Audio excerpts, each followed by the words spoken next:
pour la symétrie axiale sans quadrillage, donc sur une feuille blanche.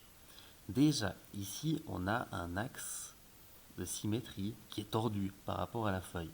On s'en fiche, ça ne change rien. On peut mettre l'axe de symétrie droit face à nous et on peut faire l'exercice comme si l'axe était droit par rapport à la fiche. Plusieurs manières de faire. La première que beaucoup d'enfants font en général, c'est d'employer l'équerre pour pouvoir faire des droites perpendiculaires à l'axe A. Perpendiculaire, ça veut dire qu'ils se coupent en angle droit. Les angles droits, c'est ce qu'on voit sur les bords de table, les bords de fenêtres, sur les angles des feuilles, etc. Alors, c'est possible, c'est une solution qui peut fonctionner.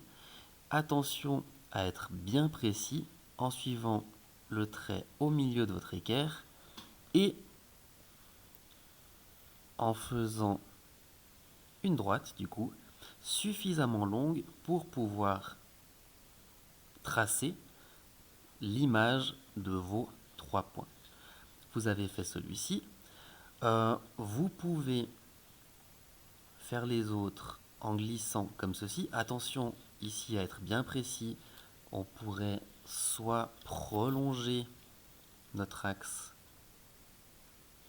on peut prolonger, le faire plus long, ou alors le retourner pour avoir une longue partie de cette ligne qui est sur l'axe. Ça nous permet d'être plus précis que s'il y a une toute petite ligne. Les deux sont possibles.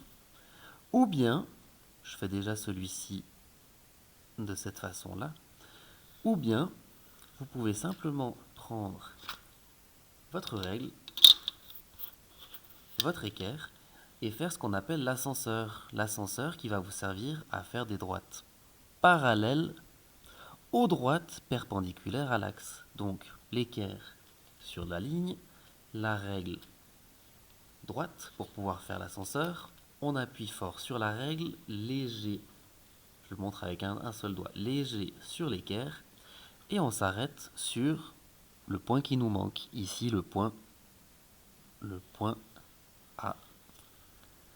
Si on n'est pas sûr, on n'hésite pas à prolonger nos traits. C'est des traits de construction, donc on peut les prolonger.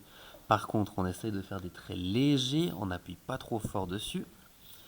Et puis maintenant, c'est une symétrie axiale, ça veut dire qu'on va retourner la forme de l'autre côté de l'axe.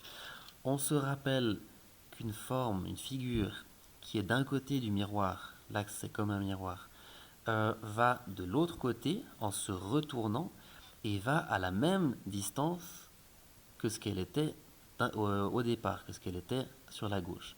Ça veut dire que s'il y a 1 cm à gauche, il y aura 1 cm entre le point et l'axe à droite. S'il y a 10 cm à gauche, il y aura 10 cm à droite.